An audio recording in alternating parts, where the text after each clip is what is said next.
weather is really powerful. I'm going to tell a story about sailing sailboats. And when you're out in the ocean, like weather is there. And I had a good fortune as a young man to be a professional sailor. So I sailed really big sailboats for rich people. And this story takes place on a 85-foot ketch called Blackfin. And to give you some kind of parameters, it's 40 feet from that end of the room to this end of the room.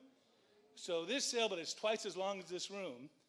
And the beam, where a lot of activity took place, goes from the bar to that wall over there.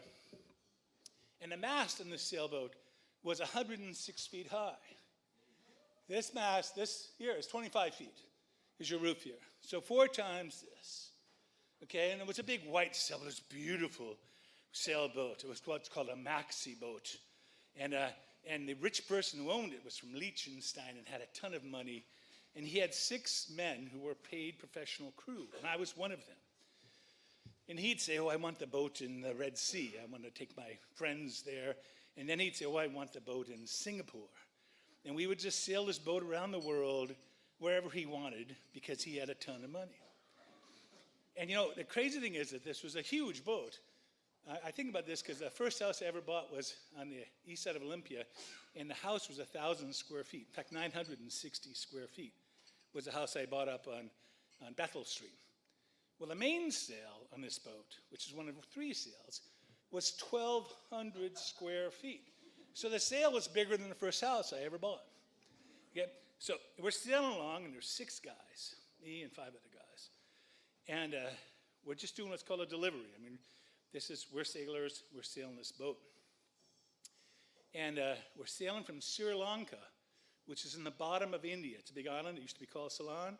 And you sail across the Bay of Bengal, which is the top of the Indian Ocean, and you sail to the Straits of Malacca, and you go down the Straits of Malacca to Singapore. So you're bordered on one side by Java, on one side by the Malay Peninsula. But anyway, I mean, it's really fun.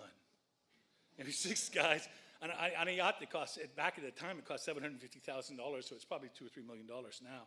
But anyway, 6 guys, all in their 20s, sailing some rich guy's boat. Big boat, you know? And we had a couple of rules. I mean, there was an adamant rule by the owner of the boat that we could never come into a port with any kind of pot or hashish or drug because you had to go through customs to come into a port. So we absolutely stripped the boat clean before we came into port, whether it was in the Mediterranean or whether it was in the United States or whether it was anywhere in Asia. The boat was clean. But when you left the port, you didn't have to clear customs. I mean, you just picked up the anchor and you left.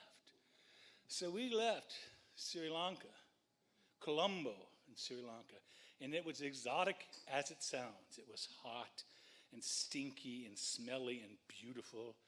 And we left with an ounce of this red hashish that was all hairy and black, and it looked like a dog turd that had fungus on it. I mean, it was just gorgeous. And it stunk. It stunk, man. It was really good. I'm just gonna tell you. There's no doubt this is some good shit. Anyway, and so we're sailing along, you know, and we're sailing from Sri Lanka down over the Straits of Malacca, and there's nothing to bump into in the ocean. Most people haven't ever sailed in the ocean, but it's really, really fun. There's nothing to bump into. The water's a mile deep. It's 5,000 feet deep. There's nothing to run aground on if you're in the middle of the ocean. The only thing you have to watch out for is big ships, big-ass cargo ships, container ships. You know, and like, look at this. See, and on the equator, there's really no twilight. There's no dawn. There's no sunset. And on the equator, it's dark, and then it's sunlight. And then around 5 o'clock at night, 5 o'clock, it's light. 5:15, the sun's gone. It's dark. Things happen very quickly. And the same thing with the stars. All of a sudden, 8 o'clock at night, 9 o'clock at night, boom, all the stars are on. And the moon's up. So anyway, one night we're sailing along, and I'm sailing this guy, Fred Baggerman. He's a Dutchman. He has this beautiful, thick Dutch accent, and he's like 6'6" and blonde with blue eyes. The women all loved him. We called him the Dutch Touch because all the women, they all loved this guy. He wasn't the sharpest tool in the shed, but the women loved him. I mean, And he, and he could tell jokes and with his Dutch accent. Anyway, he comes up and he says to me, he says, Foley, he says, let's do some of that hashish. And I'm steering this boat, and everything's big in this boat. So it has a helm that's 5 feet wide. The steering wheel. The steering wheel is 5 feet wide. And so, but you don't do this John Wayne shit. You just kind of go. Look at this, man. You're sailing this boat. It's twice as long as this room. Mast is 4 times high. Little hash, man.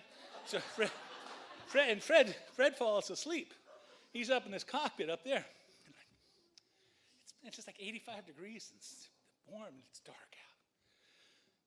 out. And I'm thinking about all the cargo ships that come out of the Straits of Malacca. So I'm Fred, go look under the sails.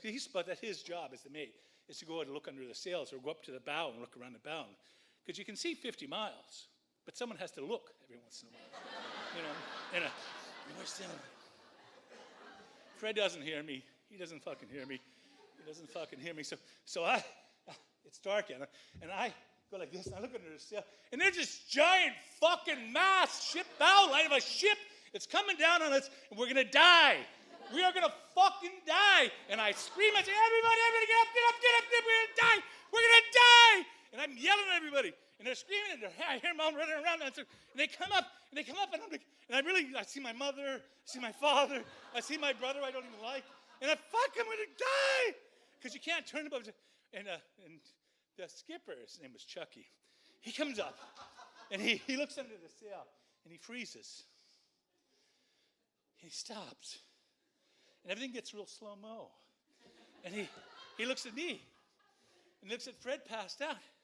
He looks at the hash next to Fred, and the pipe, and he picks up the pipe and the hash, and he looks at us, and he throws it overboard. And he says, Foley, it's the fucking moon.